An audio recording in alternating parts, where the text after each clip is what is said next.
সকলে মিলে আবার বাসার উদ্দেশ্য রওনা হলাম।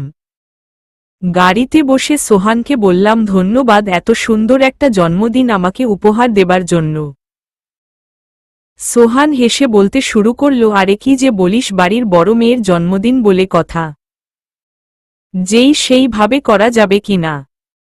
আমরা কথা বলছি, এর ভিতর সোহানের ফোন বেজে উঠল। বাবা ফোন দিয়েছে।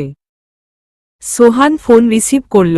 বাবার সাথে কি যেন কথা হলো, ড্রাইভারকে গাড়ি ঘুরিয়ে কোথায় যেন নিয়ে যেতে বলল। আমি বললাম, কোথায় যাব এখন আমরা? সোহান বলল, যাবার পরেই দেখতে পারবি। আমি বললাম, আহা বলো না। সোহান, আমি জানি না, চাচা যেতে বলল, আর কিছু বলেনি। আমি আর কিছু না বলে চুপ করে বসে রইলাম। কিছু সময় পর গাড়ি একটা রেস্টুরেন্টের সামনে দাঁড়ালো। রেস্টুরেন্টের পাশে ঝিল, অসম্ভব সুন্দর পরিবেশ। বাবা বললেন, বাসায় যেতে যেতে অনেক রাত হয়ে যাবে, তার চেয়ে বরং এখানেই সকলেই রাতের খাবারটা খেয়ে নেই। তারপর সকলে একসাথে রেস্টুরেন্টে রাতের খাবার খেতে বসলাম। সোহান আমার হাতে মেনু কার্ডটা ধরিয়ে দিয়ে বলল, আজ তোর মনের মতো সবাই খাবে, তুই যা অর্ডার করবি তাই।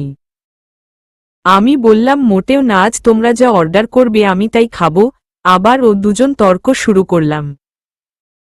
বড় চাচা এসে সোহানকে একটা ধমক দিয়ে থামিয়ে দিয়ে বলল, মা তুমিই অর্ডার করো সকলের জন্য। বড় চাচার কথা আমি কখনো ফেলতে পারি না, ছোটবেলা থেকেই বড় চাচা আমাকে মা বলে ডাকেন। আমি নাকি দেখতে আমার দাদির মতো সুন্দরী হয়েছি, মুখটা নাকি একদম দাদির মতো। আমার দাদিরও নাকি ঠোঁটের নিচে একটা তিল ছিল, তবে দাদিরটা একটু বড় আর আমারটা ছোট। বড় চাচার কথা মতো সবার জন্য খাবারের অর্ডার করলাম। সোহান আমার পাশে বসে খাচ্ছে আর বলছে, সেই তো অর্ডার করলো, আমাকে বকা খাওয়ানোর পরের শোধ আমি তুলব। আমিও ছেড়ে দিতে রাজি না, তারপরেও বললাম, আজ আমার জন্মদিন, তাই কিছু বলছি না, যদি আর কিছু বলো তখন কান্না শুরু করব, তখন দেখবা বড় চাচা তোমার কি অবস্থা করে।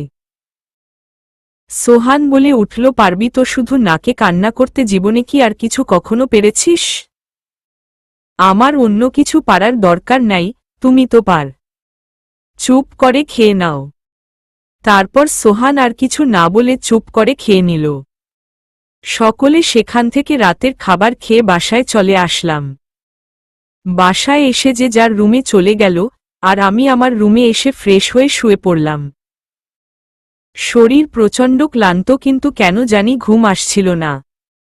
বারবার ঘুরে ফিরে আজকের সারাদিনের কথাই মনে হতে শুরু করল। মনে খুব ইচ্ছে জাগতে শুরু করল সারাটা জীবন সোহানের পাশাপাশি হাঁটতে, এই রকম মিষ্টি ঝগড়া করতে। কিন্তু সে ভাগ্য কি আর আমার আছে, ও তো অন্য মেয়েকে ভালোবাসে। ভাবতে ভাবতে অবশেষে কখন জানি দুচোখ এক হয়ে গেল। সকালে মায়ের ডাকে ঘুম থেকে উঠে দেখি সকাল 10টা বাজে। মাকে বললাম, তুমি আমাকে আগে ডাক দিবা না, আজ কোচিংটা মিস গেল। মা বলল, তোর শরীর ঠিক আছে? সেই কখন থেকে তোকে ডেকে যাচ্ছি, তুই উঠছিস না, উল্টা আমাকে বলছিস ডাকিনি। আমি বললাম, শরীর খুব ক্লান্ত ছিল, তাই হয়তো শুনিনি, সামনেই পরীক্ষা, এর ভিতর কোচিংটা মিস দেওয়া। ভাবতে ভাবতে ফ্রেশ হয়ে নিলাম। ফ্রেশ হয়ে নাস্তা টেবিলে যেতেই দেখি সোহান নাস্তা করছে। আমাকে দেখেই বলল, মহারানীর ঘুম ভেঙেছে তাহলে। আমি কোনো কথা না বলে খেতে শুরু করলাম। সোহান বলল, কিরে কথা বলছিস না কেন? আমি বললাম, মন ভালো নেই।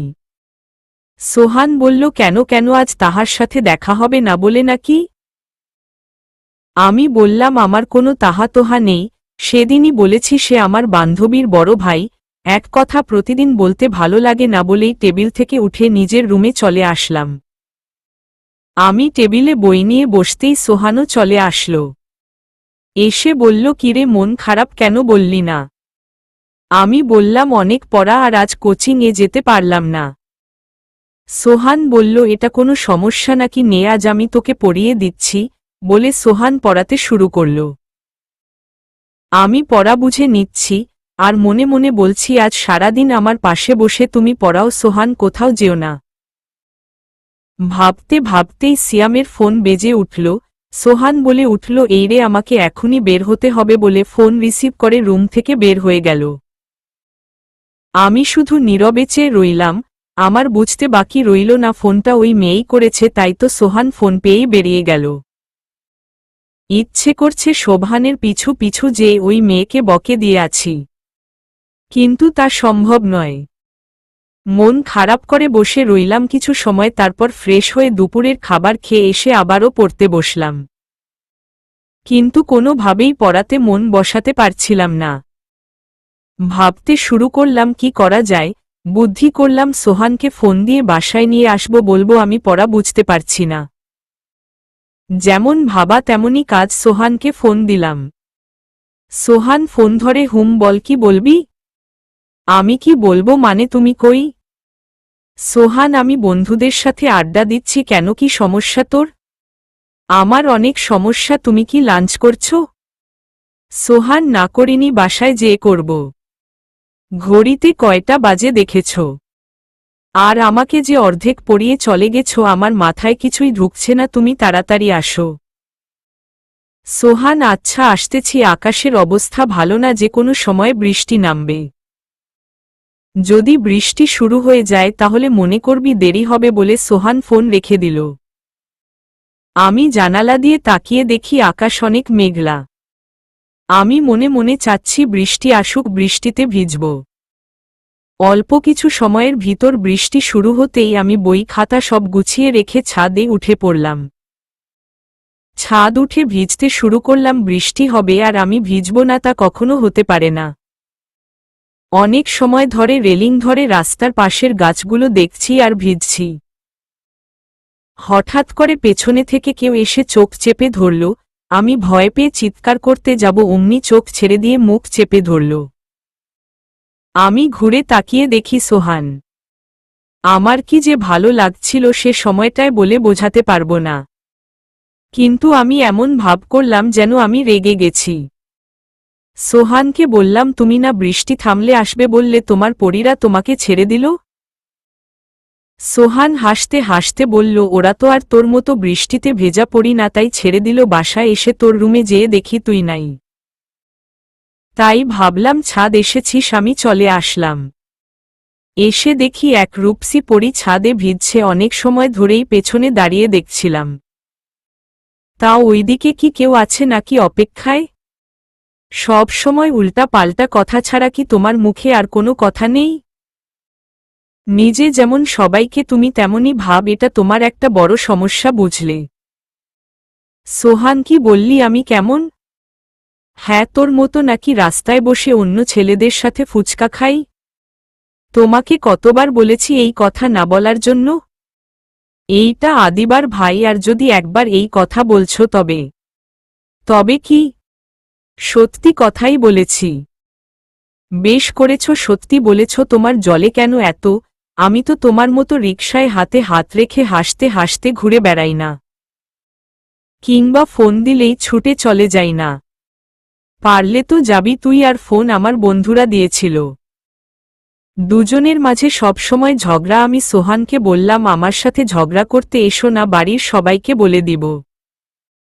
সোহান বলল, বল, তাতে আমার কি? আমি ছেলে মানুষ, কোনো সমস্যা নেই, আমিও বলে দিব তোর কথা। মনটাই খারাপ করে দিল, তবুও চুপ করে বললাম, চল, আমাকে পোড়াবে। সোহান বলল, এখন মুড নাই, বৃষ্টিতে ভিজব, বৃষ্টি শেষ হলে তারপর পোড়াব। আমি আর কোনো কথা না বলে দাঁড়িয়ে আছি। সোহান বলল, তুই নেমে যা, না হলে ঠান্ডা লেগে যাবে। আমি বললাম, লাগলে লাগুক, তাতে কার কি? সোহান বলল, কারো কিছু না, সামনে তোর পরীক্ষা। আমি বললাম, পরীক্ষায় ফেল করলে কোনো সমস্যা নেই, মেয়ে মানুষ, বিয়ে হয়েই যাবে। এভাবেই দুজনের তর্ক চলতে থাকল। এক সময় বৃষ্টি থেমে গেল। আমি বললাম, চলো নামি। সোহান বলল, চল। নামতে নামতে সোহানকে বললাম, তাড়াতাড়ি ফ্রেশ হয়ে আসো বলে আমি আমার রুমে চলে আসলাম। সোহান নিচে নেমে গেল। আমি রুমে এসে ফ্রেশ হয়ে নিলাম। কিছু সময়ের ভিতরে সোহান আমার রুমে আসলো। বই বের করা পড়তে শুরু করলাম। পড়ার মাঝে সোহান বলল, তোকে যে গল্পের বই 2টা দিয়েছি পড়েছিস? আমি বললাম না, কখন পড়ব, পরীক্ষার পড়া পড়েই শেষ করতে পারি না। সোহান আর কিছু না বলে পড়াতে শুরু করল। রাত প্রায় 10টা পর্যন্ত পড়ার পর বললাম, আজ আর পড়ব না, চলো ডিনার করব বলে দুজনে উঠে পড়লাম পড়ার টেবিল থেকে। সকলের সাথে যেয়ে রাতের খাবার খেয়ে নিজের রুমে এসে শুয়ে পড়লাম। এভাবেই আরও 1 সপ্তাহ প্রায় চলে গেল। আমার ফাইনাল পরীক্ষার আর মাত্র 15 দিনের মতো বাকি। এমন সময় রাতে খাবার টেবিলে বড় চাচা এসে বলতে শুরু করল, শান্তা আপুর বিয়ে, সবাইকে 1 সপ্তাহের জন্য গ্রামের বাড়িতে যেতে হবে। শান্তা আপু হচ্ছে বড় ফুপুর মেয়ে। কথাটা শুনে আমার মনটা খারাপ হয়ে গেল। সামনেই আমার পরীক্ষা, আমি তো কোনোভাবেই যেতে পারবো না। বড় চাচা বললেন, কিন্তু সমস্যা হচ্ছে আমার ইকরা মাকে নিয়ে, ওর তো পরীক্ষা, ওকে একা রেখেও যাওয়া যাচ্ছে না, আবার সাথেও নিয়ে যাওয়া যাচ্ছে না। আমি বললাম, সমস্যা নেই, তোমরা সবাই যাও, আমি একা থাকতে পারবো, কোনো সমস্যা হবে না। বড় চাচা বললেন, তা কি করে হয়, তুই এখন বড় হয়েছিস, এত বড় মেয়েকে কোনোভাবেই একা রেখে যাওয়া যাবে না। মা এসে বললেন, আপনারা সকলে চলে যান, আমি থাকব। আমি বললাম, মা কি যে বলো, তোমরা না গেলে কি হবে, তোমরা সকলে যাও তো, আমি একাই থাকতে পারব। সোহান বলে উঠল, বেশি পাকা হয়ে গেছিস না চাচি, আপনারা সকলে যান, আমি থাকব, তাছাড়া আমার কোথাও যেতে ইচ্ছে করছে না।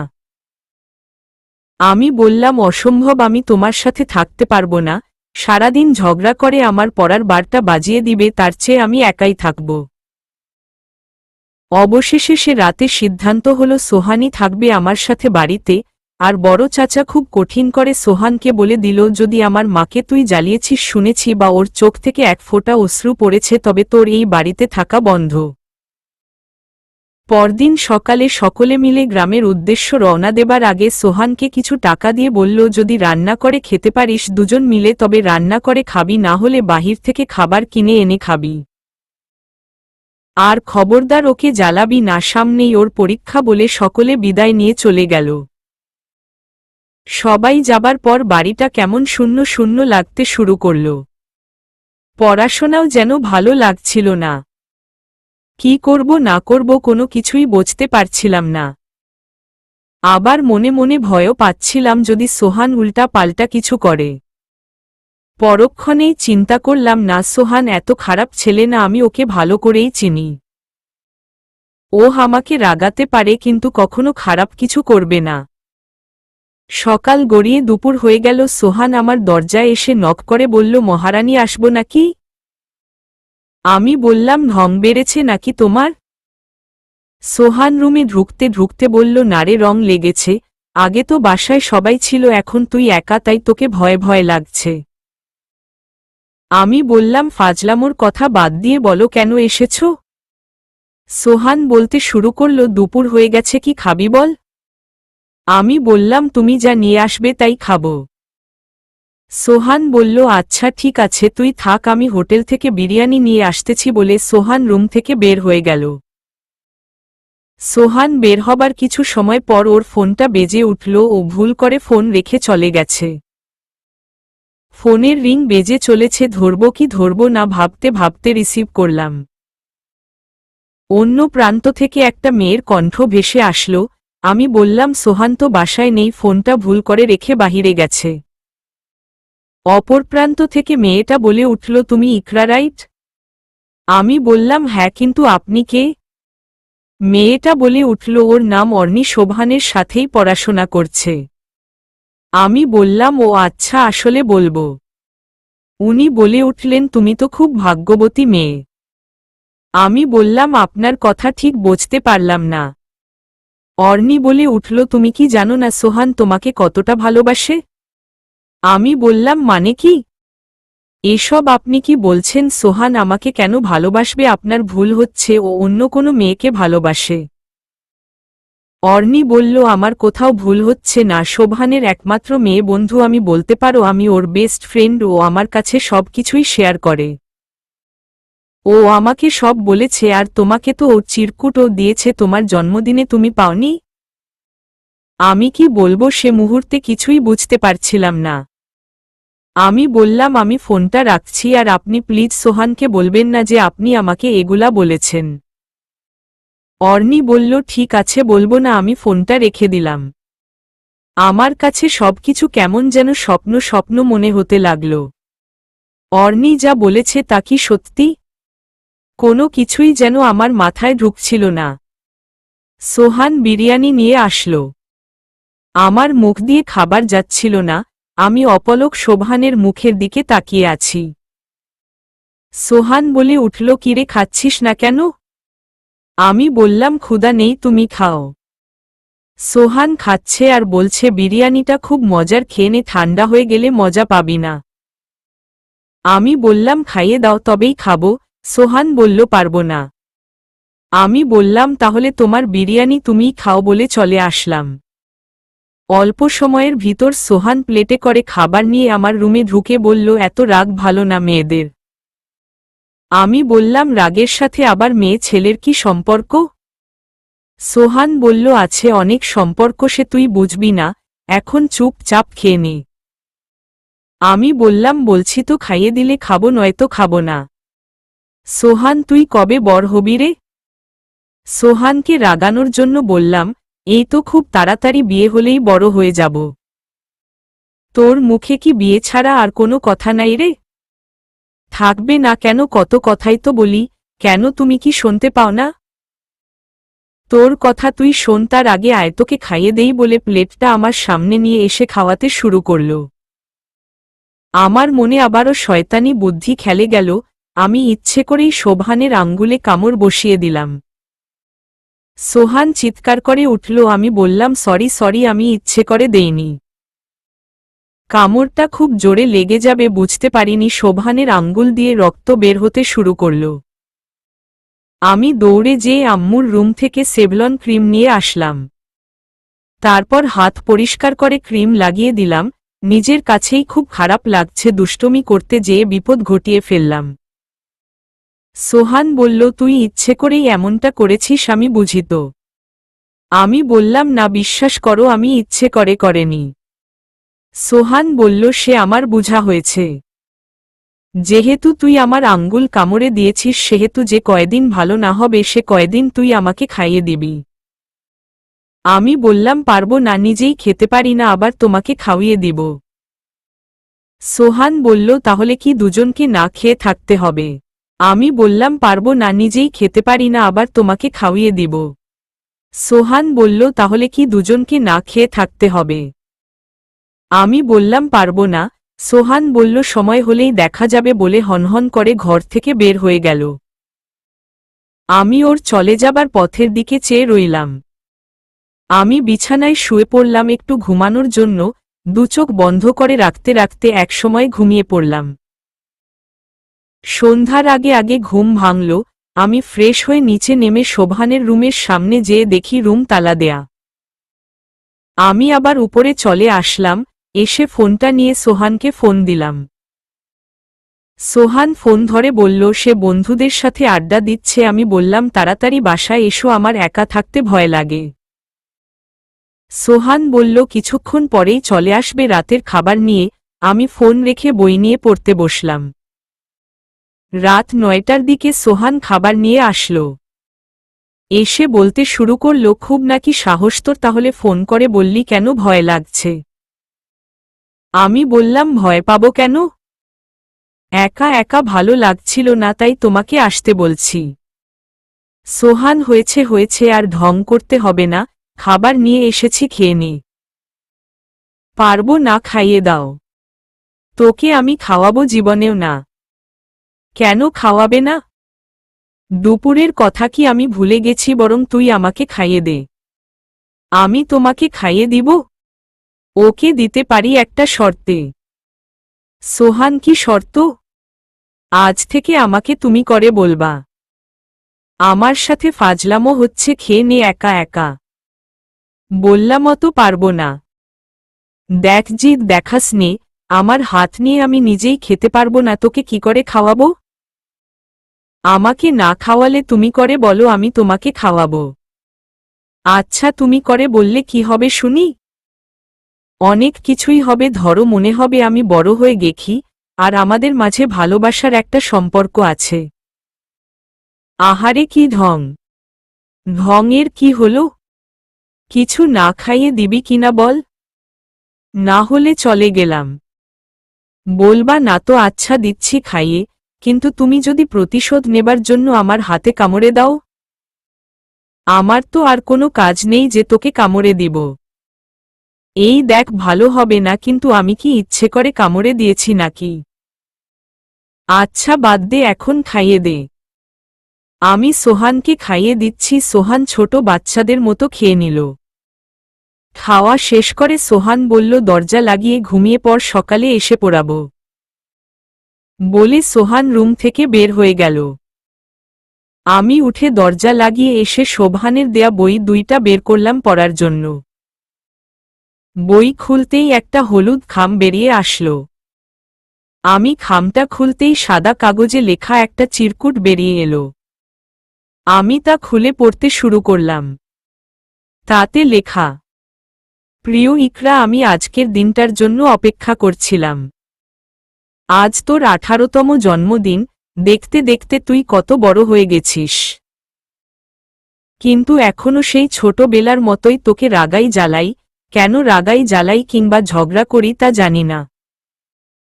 তবে তোর সাথে মিষ্টি মিষ্টি ঝগড়া করতে আমার ভীষণ ভালো লাগে। আচ্ছা, আমার যেমন ভালো লাগে তোর কি তেমন ভালো লাগে? তোর সাথে ওই ছেলেটাকে দেখে আমার খুব রাগ হয়েছিল, যেমনটা তোর হয় অন্য কোনো মেয়ের সাথে আমাকে দেখলে। আচ্ছা, এটাকে রাগ বলে নাকি অভিমান বলে আমি ঠিক জানি না। তোর আমার মাঝে সেই ছোটবেলা থেকেই ঝগড়া লেগে থাকে, কিন্তু কেন এর কারণ খুঁজে পেতে আমার অনেকটা সময় লেগে গেছে। জানি না বড্ড দেরি করে ফেলেছি কিনা। তাই তোর সামনাসামনি হয়ে কথাগুলো বলার মতো সাহস আমার হয়ে ওঠেনি। যে কারণে তোকে চিরকুট লেখা, আমি আরও 6-7 মাস আগেই বুঝতে পারি যে আমি তোকে ভালোবেসে ফেলেছি, কিন্তু বলবো বলবো করেও কেন জানি বলতে পারিনি। তাই আজকের দিনটাকে বেছে নিয়েছি বলার জন্য। আমি জানি না কিভাবে কেমন করে আর কবে থেকে তোকে ভালোবাসতে শুরু করেছি। তবে তোকে অনেক ভালোবেসে ফেলেছি, এগুলা শুধু আমার কথা, তোর কথা আমি জানি না। তুই যদি কাউকে ভালোবেসে থাকিস তবে নির্ভয় আমাকে বলতে পারিস, আমি তোকে কথা দিচ্ছি তার সাথে তোকে মিল করিয়ে দিব।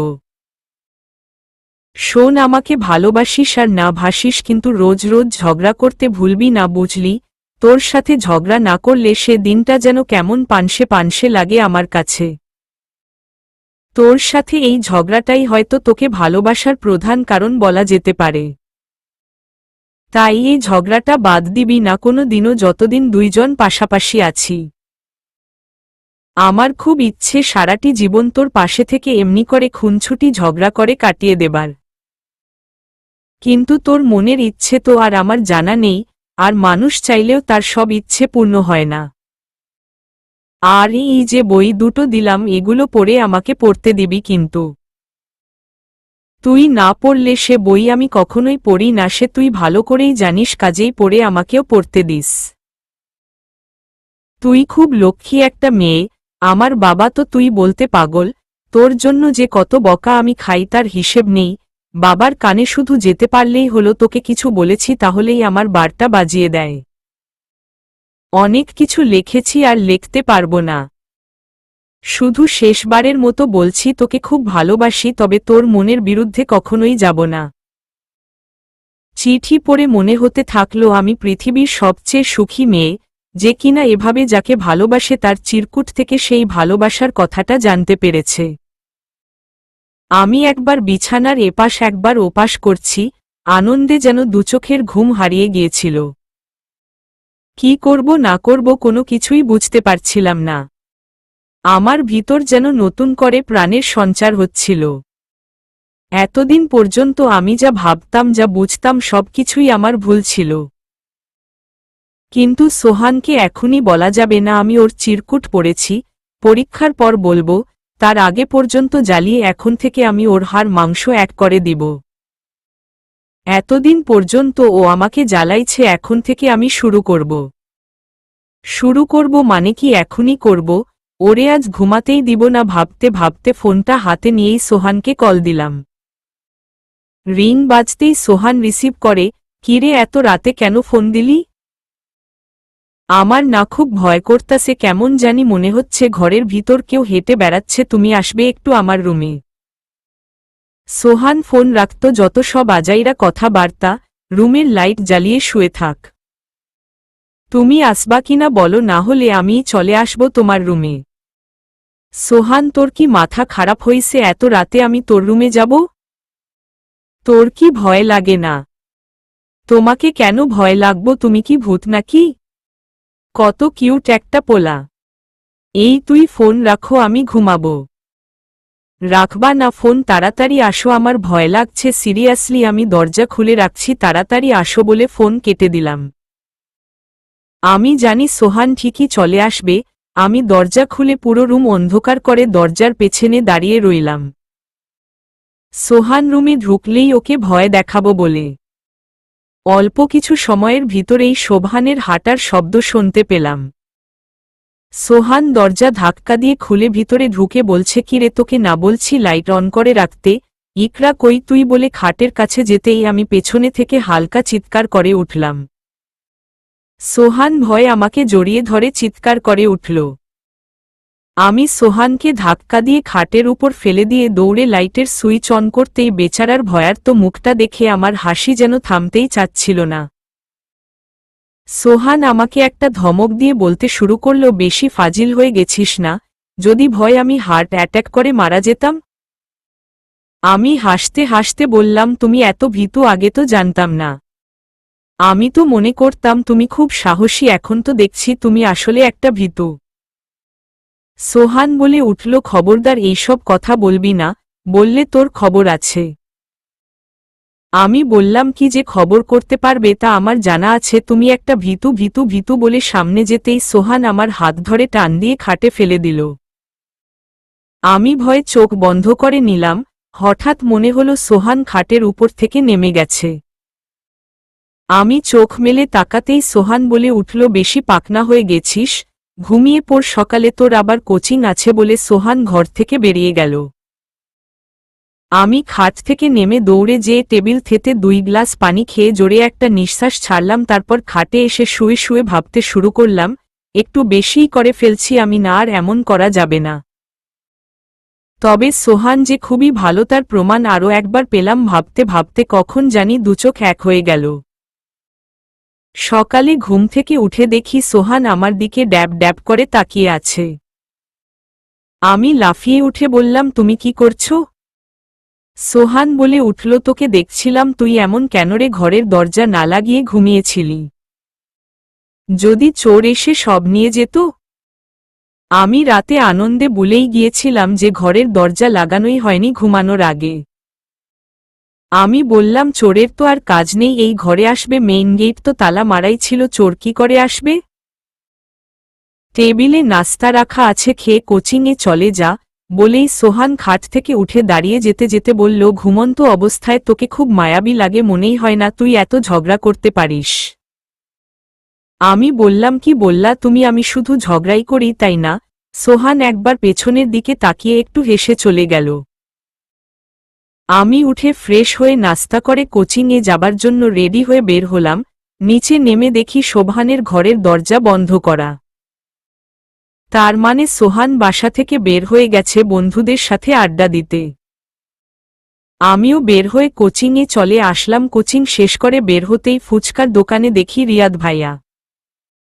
আমাকে দেখেই ডাক দিল। আমি কিছুটা ভয় পেয়ে গেলাম, আদিবা কি তবে রিয়াদ ভাইয়াকে বলে দিয়েছে? কিন্তু আমাকে তো আদিবা কিছু বলল না। আমি ভয়ে ভয়ে ফুচকার দোকানের সামনে যেতেই রিয়াদত ভাই বলল, কেমন আছো ইকরা? ভালো ভাইয়া, আপনি কেমন আছেন? এই তো ভালোই আছি। কোচিং শেষ হলো? জি ভাইয়া, এই তো শেষ হলো। বসো, ফুচকা খাও বলে 2 প্লেট ফুচকার অর্ডার দিল। আমি বললাম, না ভাইয়া, আমি খাবো না। উনি বলল, আরে খাও তো, বেশি সময় লাগবে না। আমি বললাম, না ভাইয়া, অন্য একদিন। উনি বললেন অন্য একদিন না হয় আবার খাবে, সমস্যা নেই বলে জোর করেই আমাকে বসালো বলতে হবে। ফুচকার প্লেট দুটো নিয়ে এসে একটা আমাকে দিয়ে বলল, নেও খাও। তোমার পড়াশোনা কেমন চলছে? জি ভালোই চলছে ভাইয়া। আপনার জব কেমন চলছে? খুবই ভালো চলছে। আচ্ছা, তোমাকে যে কথা বলার জন্য ডাক দিয়েছি। কথাটা শোনার সাথে সাথেই আমার বুকটা কেঁপে উঠল। আমি বললাম, আমার একটু তাড়া আছে, আমি উঠি ভাইয়া। হ্যাঁ উঠবে তো, আগে শোন। আমি নিরুপায় হয়ে বসলাম। রিয়াদ ভাই বলতে শুরু করল, আগামী মাসেই হয়তো আমার বিয়ে হয়ে যাবে। বাসা থেকে আমার জন্য মেয়ে দেখেছে। আমি বললাম, আলহামদুলিল্লাহ, এটা তো খুশির কথা। আমি আদিবার কাছ থেকে ডেট জেনে নিব, তারপর চলে আসব। রিয়াদ বলে উঠল, তোমাকে আমি কতটা ভালোবাসি তা হয়তো তোমাকে বোঝাতে পারিনি, কিংবা তুমি বুঝতে চাওনি। তবে কি জানি ইকরা, আমি তোমাকে সত্যিই খুব ভালোবাসতাম। কথাটা বলতেই পাশ দিয়ে সোহান হেঁটে যাচ্ছিল। কথাটা যে সোহান শুনেছে তা আমি নিশ্চিত। সোহান একটু দাঁড়িয়ে আবার চলে গেল। আমি রিয়াদকে বললাম, ভাইয়া আজ আমি যাই। দোয়া করি আপনি বিয়ে করে সুখে সংসার করেন, আর আমি আপনাকে আগেই বলেছি আপনাকে ভালোবাসা আমার পক্ষে সম্ভব না। বলেই আমি আর রিয়াদের কোনো উত্তরের আশা না করে সোজা হাঁটা শুরু করলাম। মনে মনে ভাবছি, আজ আবার কতগুলো কথা শুনতে হবে সোবহানের কাছ থেকে। সে আসল কাহিনী কিছুই জানবে না, অযথা ঝগড়া করবে, গাল ফুলাবে পারেও বটে, ছেলেটা ভালোবাসে সেটা বলতে পারে না, শুধু ঝগড়া আর ঝগড়া। ভাবতে ভাবতে বাসায় এসে ফ্রেশ হয়ে রুমে রেস্ট করছি, আর অপেক্ষা করছি সোহান কখন আসবে। দুপুর 2:30 বেজে গেছে, সোহান আসার কোনো নাম নেই। এদিকে আমার প্রচণ্ড ক্ষুধা লেগেছে। আমি বুঝতে পারছি সোহান রেগে গেছে আমাকে রিয়াদ ভাইয়ার সাথে দেখে। যতই যা হোক এখন খেতে হবে ভেবে সোহানকে ফোন দিলাম। রিং বেজেই চলছে, ফোন রিসিভ করছে না। চতুর্থবার কল দেওয়ার পর ফোন রিসিভ করল। বল, কি বলবি? তুমি কই? আমার খুব ক্ষুধা লেগেছে, খাবার নিয়ে আসো। আমার দেরি হবে, অপেক্ষা কর। কি বললা? কি এমন কাজ করছো যে তোমার দেরি হবে? যা খুশি করছি তাতে তোর কি? ফুচকা খেয়ে পেট ভরেনি? দেখ, উল্টা পাল্টা কথা বলবা না, খাবার নিয়ে বাসায় আসো, তারপর সব বলছি। বললাম তো আমার দেরি হবে। ওকে, আমি বড় চাচাকে ফোন দিচ্ছি বলে ফোন কেটে বসে রইলাম। জানি কিছু সময়ের ভিতরেই সোহান খাবার নিয়ে চলে আসবে। বড় চাচাকে সোহান ভীষণ ভয় পায়। অল্প সময়ের ভিতর সোহান গম্ভীর মুখ করে খাবার নিয়ে এসে আমার টেবিলের উপর রেখে বের হয়ে যেতে নিল। আমি ডাক দিয়ে বললাম, তুমি খেয়েছ? সোহান বলে উঠল, আমাকে নিয়ে তোর ভাবতে হবে না। তোর খাওয়া দরকার খা। আর আমি যে বই 2টা দিয়েছি ওইগুলো দে, আমি পড়ে তারপর তোকে আবার দিব। আমি বুঝতে পারলাম সোহান চিঠির জন্য বইগুলো চাচ্ছে, দিলে সে চিঠিটা সরিয়ে ফেলবে। আমি বললাম, না, তা তো দেয়া যাবে না। তুমি তো ভালো করেই জানো নতুন বই আমি পড়ার আগে তুমি পাবা না। দেখ, তোর তো পড়তে অনেক সময় লাগবে, তার চেয়ে বরং আমাকে দে, আমি আগে পড়ে তোকে দিচ্ছি। জি না, তা হচ্ছে না। আমি পড়ব, তারপর তুমি পড়বা। এখন বসে খেয়ে নাও। খাবো না বলে সোহান হাঁটা শুরু করতেই আমি ওর হাত ধরে টান মেরে খাটে ফেলে দিয়ে আমি ও খাটের উপর উঠে বসলাম। আস্তে করে সোবহানের মুখের কাছে আমার মুখটা নিয়ে গেলাম। সোহান ভয়ে বলতে শুরু করল, এই তুই কি করছিস? এই প্রথম আমি সোহানকে এতটা ভয়ার্ত দেখলাম। আমি ওকে আরও একটু ভয় দেখানোর জন্য বললাম, কেন তুমি বুঝতে পারছো না আমি কি করছি? ভয় সোবহানের কপালে বিন্দু বিন্দু ঘাম জমতে শুরু করেছে।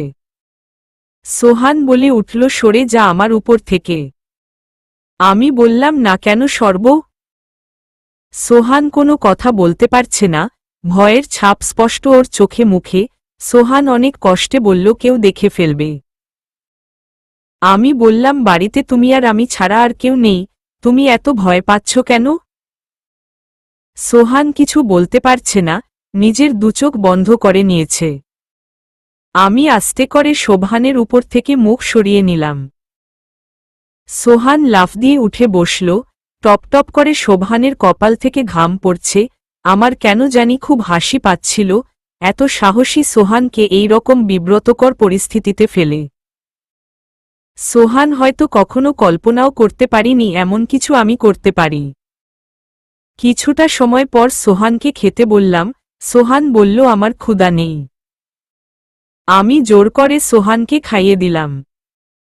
সোহান খেয়ে আমার রুম থেকে বের হয়ে যেতে যেতে বলল সময় হলে এর প্রতিশোধ আমি নিব।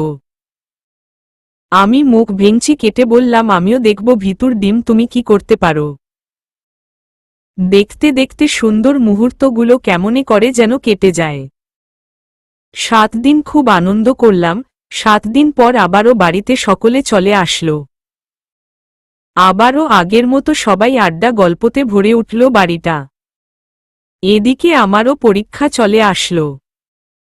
আমাকে পরীক্ষা কেন্দ্রে নিয়ে যাবার দায়িত্ব পড়ল যথারীতি সোহানের উপর। সোহান বেচারা কি করবে কি বলবে কিছুই বুঝে উঠতে পারছে না। প্রথম পরীক্ষার দিন সোহান আমাকে সাথে নিয়ে রওনা হল।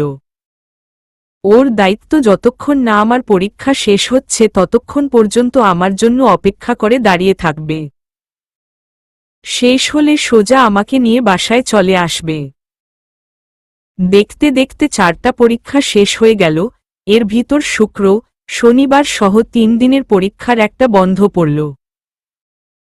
পরীক্ষা দিয়ে বের হতেই সোহান বলল চল কোথাও থেকে ঘুরে আসি, 3 দিন তো তোর পরীক্ষা নেই। আমিও মানা করলাম না, দুজন মিলে রিকশা নিয়ে ঘুরতে বের হয়ে পড়লাম। আমি রিকশায় উঠেই সোহানের কাঁধে মাথা রেখে দিলাম। সোহান বলল মাথা সরিয়ে নে। আমি পারবো না, শরীর খুব ক্লান্ত লাগছে। সোহান মানুষ দেখলে কি মনে করবে? যা খুশি মনে করুক, তাতে আমার কি? আর তুমি এত ভয় পাও কেন? সোহান আমি আমার জন্য ভয় পাই না।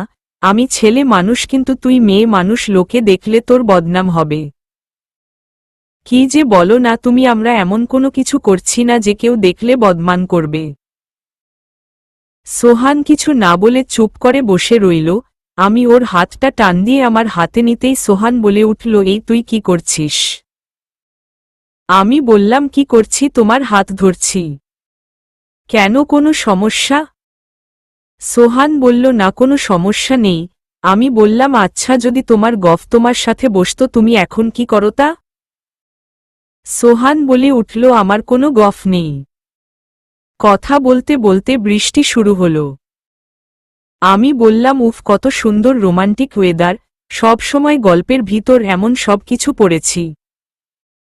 নায়ক নায়িকা রিকশায় ঘুরছে আর এমন সময় বৃষ্টি আরম্ভ হয়। সোহান কিছু না বলে চুপ করে বসে রইল। আমি ওর হাতটা টান দিয়ে আমার হাতে নিতেই সোহান বলে উঠল এই তুই কি করছিস? আমি বললাম কি করছি, তোমার হাত ধরছি। কেন, কোনো সমস্যা? সোহান বলল না কোনো সমস্যা নেই। আমি বললাম আচ্ছা যদি তোমার গফ তোমার সাথে বসতো তুমি এখন কি করতা? সোহান বলে উঠল আমার কোনো গফ নেই। কথা বলতে বলতে বৃষ্টি শুরু হল। আমি বললাম উফ কত সুন্দর রোমান্টিক ওয়েদার, সব সময় গল্পের ভিতর এমন সব কিছু পড়েছি।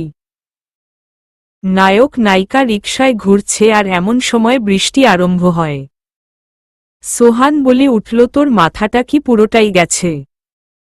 আমি বললাম হুম চলো রিকশা থেকে নামো, ভিজব। সোহান বলল না ভিজলে জ্বর আসতে পারে, তখন সব দোষ আমার হবে। কিছু হবে না বলেই রিকশা থামিয়ে দুজন নেমে পড়লাম। তারপর আমি বাচ্চাদের মতো বৃষ্টিতে লাফাতে শুরু করলাম। সোহান মণিমুগ্ধের মতো আমার দিকে তাকিয়ে আছে। আমি বৃষ্টির পানি সোহানের শরীরে ছিটিয়ে দিচ্ছি। সোহান হেসে চলছে আর বলছে পাগলামি বন্ধ কর, মানুষ কি বলবে? মানুষ কি বলবে তাতে আমার কিছু না, মানুষের কথা শোনার মতো সময় আমার নেই। বলে সোহানের হাত ধরে হাঁটা শুরু করলাম। হাঁটতে হাঁটতে একসময় বাসায় চলে আসলাম দুজনেই বৃষ্টিতে ভিজে একাকার। সবাই দেখে বলতে শুরু করল, বৃষ্টিতে ভেজার কি খুব দরকার ছিল যদি জ্বর আসে মেয়েটার? জ্বর সেদিন এসেছিল, তবে আমার নয়, সোহানের। টানা 4 দিন জ্বরে ভোগেছিল সোহান। পঞ্চম পরীক্ষার দিন মা আমাকে পরীক্ষা দিতে নিয়ে যায়। তারপর সোহানের জ্বর কমলে সোহান আমাকে পরীক্ষা দিতে নিয়ে যায়। দেখতে দেখতে আমার পরীক্ষা শেষ হয়ে গেল। আমার সামনে এখন সম্পূর্ণ অবসর সময়, কোনো কাজ নেই। আমি সোহানের দেয়া বই দুটো পড়ে শেষ করলাম। তারপর বসে গেলাম সোহানের চিরকুটের উত্তর লিখতে। প্রিয়, তোমাকে খুব ছোট করে বলি, আমিও জানি না তোমাকে কবে কখন ভালোবেসে ফেলেছি। শুধু জানি তোমার কথায় আমি কখনো রাগি না, সব সময় উপভোগ করি তোমার সাথে করা মিষ্টি দুষ্টমিগুলো। যদি এটাকে ভালোবাসা বলে, তবে আমি তোমাকে ভালোবেসে ফেলেছি। আর একটা কথা, এই চিরকুট পাওয়ার পর থেকে যদি আমাকে তুই করে বলো, তবে ব্রেকআপ। তারপর বইয়ের ভিতর চিরকুটটা ভরে রাখলাম। এর ভিতর আদিবা কল দিল, পরদিন ওর ভাইয়ের বিয়ে, আমাকে যেতেই হবে। আমি বললাম ঠিক আছে, যাব। রাতেই খাবার টেবিলে বাবা মাকে জানালাম রিয়াদ ভাইয়ার বিয়ের কথা। বাবা মা বললেন, না না, তোকে একা যেতে দিতে পারি না, তোর যেতে হবে না। বড় চাচা বললেন, আহা, বান্ধবীর ভাইয়ের বিয়ে না গেলে খারাপ মনে করবে, অবশ্যই যাবে। সোহান নিয়ে যাবে, নিয়ে আসবে। পরদিন সন্ধ্যায় সুন্দর করে শাড়ি পরে রেডি হয়ে নিলাম। সোহান ও পাঞ্জাবি পরে রেডি হয়ে নিল। দুজনে রওনা দিলাম আদিবাদের বাড়ির উদ্দেশ্য। রিকশায় সোহান আর আমি পাশাপাশি বসে আছি। সোহানকে বললাম, আচ্ছা, তোমার বিয়ের পর কি আমি তোমার সাথে এভাবে ঘুরতে পারব? সোহান বলল, কেন পারবি না? না মানে, তোমার বউ তো আমাকে আর তোমার পাশে বসতে দিবে না। তখন তো তুমি তোমার বউকে নিয়েই ঘুরবে। সেই সময় হলেই দেখা যাবে কাকে নিয়ে ঘুরি। হুম হুম, সব ছেলেরাই এমন কথা বলে পড়ে, দেখা যায় এক একটা বউ পাগলা হয়ে গেছে। দেখ ইকরা, বেশি বুঝবি না, চুপচাপ বসে থাক, না হলে নেমে যাব। আমি বললাম, আচ্ছা, আমি চুপ করে থাকলে তোমার ভালো লাগবে? ওকে চুপ করে রইলাম। সোহান বলল, চুপ করে থাকতে বলছি মানে এই নয় যে একেবারে চুপ করে থাকবি। চুপ করে থাকা মানে বলেই আমার মাথাটা টান দিয়ে সোহানের বুকের মাঝে নিয়ে বলল, এখানে মাথা রেখে বসে থাকবি। ইকরা, জানিস তোকে আজ খুব সুন্দর লাগছে। তাই বুঝি?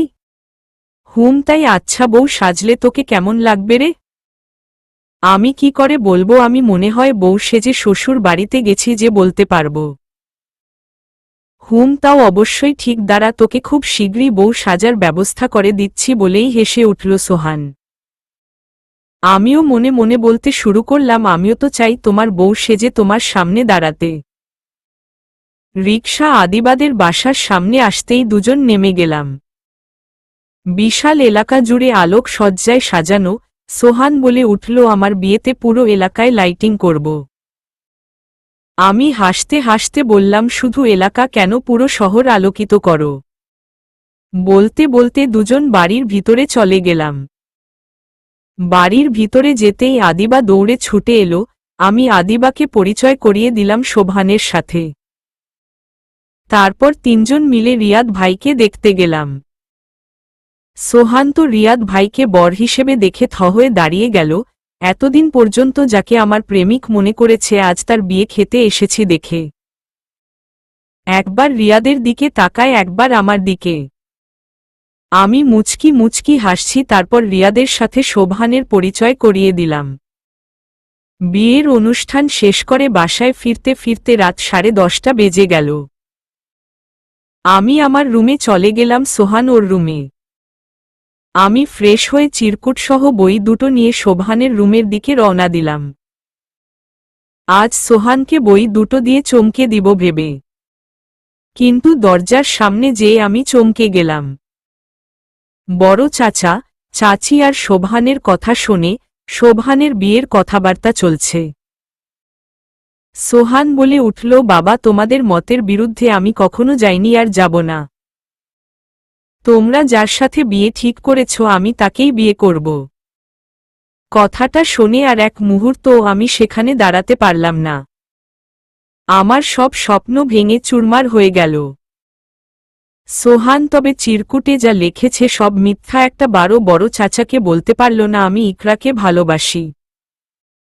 আমি বিছানায় শুয়ে কাঁদতে শুরু করলাম। কেমন জানি বুকটা শূন্য শূন্য লাগছে। এমন সময় সোহান রুমে ঢুকে বলল, এই ইকরা, একটা খুশির খবর আছে। আমি বলে উঠলাম, তোমার বিয়ে ঠিক হয়েছে, এটাই তো বলবে তাই না? সোহান বলল, আরে তুই তো দেখি সব জানিস, কিন্তু কান্না করছিস কেন? আমি চোখের পানি মুছতে মুছতে বললাম, খুশিতে। এখন তো আর তোমাকে আমি জ্বালাবো না, তাই তোমার তো আর আমার দেয়া যন্ত্রণা সহ্য করতে হবে না, তাই।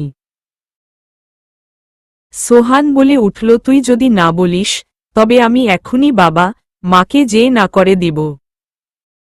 আমার তখন মন চাচ্ছিল সোহানকে একটা থাপ্পড় মেরে দেই, বেঈমান কোথাকার। তারপরেও নিজের কষ্ট চাপা দিয়ে বললাম, কি বলো, আমি না করব কেন? সত্যি বলছি, আমি অনেক খুশি। সোহান বলল, আচ্ছা ঘুমা। আমি রুমে গেলাম বলে সোহান বের হয়ে গেল। সারা রাত কোনোভাবেই দুচোখের পাতা এক করতে পারলাম না। সকালে মা নাস্তা করার জন্য ডাক দিলেন। আমি কোনো রকমে ফ্রেশ হয়ে নাস্তার টেবিলে চলে আসলাম। কোনো কিছুই আমার মুখে যাচ্ছিল না। মা বলে উঠলেন, তাড়াতাড়ি রেডি হয়ে নে, সবাই মার্কেটিং এ যাব। আমি বললাম, আমি না গেলে চলবে না। মা বলল, পাগল নাকি? তোর পছন্দের জিনিস তোকেই কিনতে হবে, যার যার পছন্দের জিনিস সে কিনবে। আমি আর কিছু না বলে নাস্তা শেষ করে রুমে যেয়ে ড্রেস পরে রেডি হয়ে নিলাম। সকলের সাথে হাসি খুশি মনে বের হলাম মার্কেটিং করতে। কাউকে বুঝতে দেয়া যাবে না আমার মনের ভিতর কি চলছে। কি ভেবেছিলাম আর কি হলো? ভেবেছিলাম পরীক্ষা শেষ হলে শোভানের সাথে চুটিয়ে প্রেম করব, কিন্তু হলো উল্টা। ও আসলে একটা ভিতুর ডিম। ভালোবাসতে পারে অথচ বলতে পারেনি ওর বাবা মাকে। ভাবতে ভাবতে সকলে মার্কেটে চলে আসলাম। যে যার পছন্দ মতো মার্কেটিং করছে। বড় চাচা আর চাচি মিলে একটা লাল বেনারসি নিয়ে এসে আমার গায়ে রেখে বারবার দেখছে আর বলছে, এটাই সুন্দর মানাবে। আমি বুঝতে পারলাম তারা তাদের হবু বউ মায়ের জন্য এটা কিনছে। মনে মনে বলছি, এখন তো আর আমাকে মা বলে ডাকবে না, ঘরে নতুন বউ মা আসছে, তাকেই মা বলে ডাকবে। মনে মনে ভাবতে শুরু করলাম, আচ্ছা তাহলে কি আমার আদর কমে যাবে না? ভাবতেই চোখের কোণে কেমন জানি জল চলে আসলো। কোনো রকমে তা লুকিয়ে নিজের জন্য টুকটাক কেনাটাকা করলাম। শাড়ির দোকান থেকে বের হয়ে স্বর্ণের দোকানে যেয়েও বড় চাচি সেই একই কাজ করল। একবার ইচ্ছে করছিল বড় চাচিকে বলি, যে বউ হবে তাকেই নিয়ে আসতে, আমাকে কেন আনতে হবে? রাগে আর হিংসার আমার সমস্ত শরীর জ্বলে যাচ্ছিল। ইচ্ছে করছিল শোভানের চুলের মুঠি ধরে সবার সামনে নিয়ে যেয়ে বলি, আমাকে যে ও ভালোবাসার স্বপ্ন দেখিয়েছে, এখন সেই স্বপ্ন ভাঙার দায় কে নিবে? কিন্তু কেন জানি তার কিছুই করতে পারলাম না আমি। মার্কেটিং শেষ করে সকলে বাসায় চলে আসলাম। নিজের রুমে নিজেকে বন্দি করে রেখেছি। অনেক কান্না করতে ইচ্ছে করছে, কিন্তু তাও করতে পারছি না, তাহলে সবাই বিষয়টা খারাপভাবে নিবে। বিকেলে বের হয়ে দেখি সবাই মিলে গল্প করছে। সোহান ডেকোরেটরে গেছে সব ব্যবস্থা করার জন্য। আমি বড় চাচাকে বললাম, চাচা পাত্রী দেখতে যাবে না? সবাই আমার দিকে তাকিয়ে আছে। বড় চাচি বলল, তাই তো, যেতে তো হবেই, আমরা তো ভুলেই গিয়েছিলাম। যা মা, তুই রেডি হয়ে নে। আর সবাইকেও বলল রেডি হয়ে নিতে। মা আমার রুমে এসে আমার জন্য কিনে আনা একদম নতুন একটা শাড়ি পরাতে শুরু করল। আমি বললাম, শাড়ি পরতে হবে কেন? মা কোনো কথা না বলে চুপচাপ শাড়িটা পরিয়ে দিয়ে বলল, তুই রুমেই থাক, আমি আসছি বলে মা বের হয়ে গেল। মিনিট 15 পর মা রুমে এসে বললেন, নে চল এবার। আমি মায়ের সাথে বের হয়ে চমকে গেলাম। সবাই দোতলায়, বড়া চাচা, চাচি, সোহান, সবাই আমাকে দেখে সবাই মুচকি হাসছে, আমি নিজের দিকে ভালো করে তাকিয়ে দেখলাম না সব ঠিক আছে। বড় চাচা বলে উঠলেন, মেয়ে আমাদের পছন্দ হয়েছে, আর আজই আমরা মেয়েকে আমাদের ঘরের বউ সাজিয়ে নিয়ে যেতে চাই। কথাটা শুনে আমার মাথাটা কেমন জানি ঘুরতে শুরু করল। এগুলা কি হচ্ছে আমি কিছুই বুঝতে পারছি না। আমি বোকা তাই বলে কি সবসময় আমাকে বোকা বানাতে হবে? বড় চাচা বলল, তা তোমরা কি আলাদা কথা বলতে চাও? সোহান মাথা নেড়ে বলল, না। অতঃপর সকল জল্পনা কল্পনার সমাপ্তি হল। সন্ধ্যার পরেই আমাদের বিয়েটা হয়ে গেল হুট করেই। আমি বাসর ঘরে বই দুইটা নিয়ে বসে আছে। দ্বিতীয় বইটার নিচে সেই চিরকুটটা রেখেছি। সোহানকে শাস্তি দিব বলে আপনারা কেউ বলবেন না। সোহান দরজা খুলে ভিতরে ঢুকতেই আমি খাটের এক কোণায় চেপে গেলাম। সোহান দরজা লাগিয়ে আসতেই আমি বই দুইটা বাড়িয়ে দিয়ে বললাম, এক এক পাতা করে শেষ করবে। সোহান বলল, কেন? আমি বললাম, আমাকে স্পর্শ করার অনুমতি নিতে হবে না। তুমি বই পড়ে শেষ করতে পারলেই আমাকে স্পর্শ করতে পারবে। এটা তোমার শাস্তি, আর গল্প জোরে জোরে পড়ে আমাকে শোনাতে হবে। সোহান আমার দিকে করুণ দৃষ্টিতে চেয়ে আছে। আমি খাটে আরাম করে শুয়ে পড়লাম। কি কেমন হলো? বেচারা সারা রাত গল্প শোনাবে, তারপর তার মুক্তি মিলবে। আর প্রেমটা না হয় বিয়ের পরেই করব। সমাপ্ত।